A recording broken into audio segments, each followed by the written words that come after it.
वीरस्य भूषणं शौर्यं धैर्यं तस्य परम धनम न मृत्युम गणयेद वीरः स्वधर्मे युद्ध योजनम।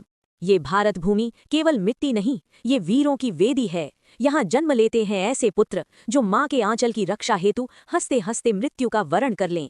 ऐसे ही एक अमर पुत्र थे भारत माता के सिंह पुत्र, महापराक्रमी, मेवाड़ के सूर्य, स्वाभिमान के पर्वत, शौर्य की पराकाष्ठा महाराणा प्रताप। वे केवल राजा नहीं थे, वे ज्वाला थे जो दासता की हर जंजीर को भस्म कर देने का साहस रखती थी। वर्ष 1576। स्थान हल्दी घाटी, जहां एक ओर मुगल सम्राट अकबर की लगभग 80,000 की विशाल सेना जिसका नेतृत्व कर रहा था मान सिंह, और दूसरी ओर केवल 20,000 वीर जिनकी आंखों में रक्त चमक रहा था और धमनियों में बिजली कड़क रही थी। संख्या में कम परंतु हृदय में ज्वालामुखी समान स्वाभिमान लिए महाराणा प्रताप की सेना। ये युद्ध था आत्मसम्मान और स्वाभिमान का, ये युद्ध था भारत माता के सम्मान का, ये युद्ध था अपनी मातृभूमि के गौरव का। केसरिया बाणा धारण किए, भाला हाथ में लिए, सिंह के समान गर्जना करते हुए साक्षात शत्रु के काल महाराणा प्रताप अपने प्रिय अश्व चेतक पर सवार हुए। वे रणभूमि में ऐसे उतरे मानो महाकाल स्वयं युद्ध करने आए हों। जहां उनका भाला चलता वहां मुगल सैनिक प्राण बचाकर भागते दिखे। मुगलों की सेना संख्या में अधिक थी पर हृदय में कायरता भरी हुई थी।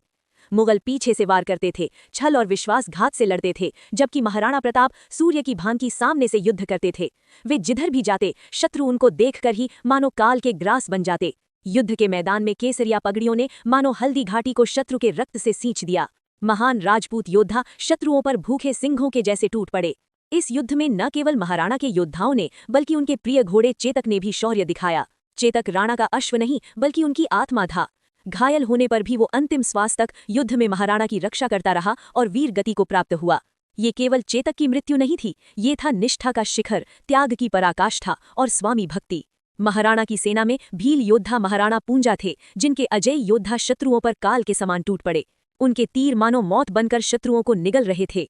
वीर सपूत वीर गति को प्राप्त हो गए पर झुके नहीं, नंगे पांव थे पर डरे नहीं, क्योंकि वे लड़ रहे थे भारत माता की लाज के लिए, देश के स्वाभिमान के लिए। महाराणा प्रताप राज्य हार सकते थे पर अपना आत्मसम्मान और स्वाभिमान नहीं। उन्होंने मातृभूमि के लिए कष्ट उठाए परंतु अपना स्वाभिमान झुकने नहीं दिया। उन्होंने कभी भी अधीनता स्वीकार नहीं की। आज उनका नाम न केवल भारत में बल्कि संपूर्ण विश्व में सम्मान से लिया जाता है। हल्दी घाटी का युद्ध सिखाता है विजय वही नहीं जो युद्ध भूमि में लिखी जाए, विजय वो है जो आने वाली पीढ़ियों के हृदय में बस जाए।